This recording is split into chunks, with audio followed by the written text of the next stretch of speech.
This is News Today. Swadee Cup. Tim Newton standing in for Kirsty, who's away for a couple of weeks.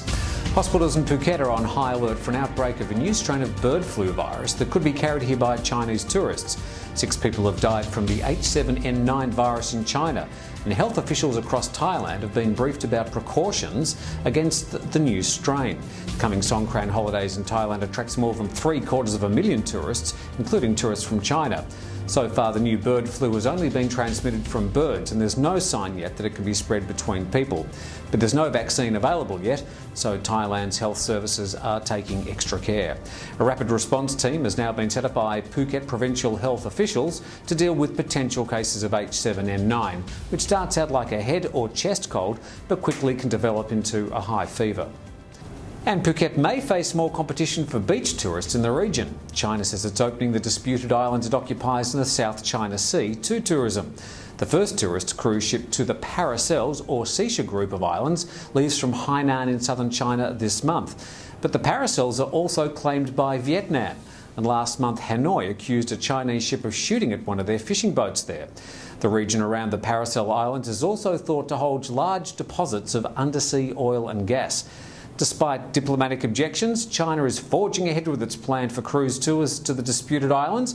It's built a new city on one island named Sansha, but it isn't ready for tourists yet. Prime Minister Yingluck has been visiting the southernmost provinces of Thailand this weekend to speak to security officials and attend the funerals for some of the victims of recent terrorist attacks. Yingluck was in Yala on Sunday, where a deputy governor was killed by a roadside bomb blast last week. He was one of the highest profile victims in the decade-long insurgency. And while the Prime Minister was in Yala, 2 more Thai rangers were killed and 4 police were injured by separatist attacks in the neighbouring province. Yingluck says the attacks are not related to her efforts to restart peace talks in the region. And Thailand's army says false reports of a jungle massacre along the southern border with Myanmar were the result of a patrol of soldiers going missing.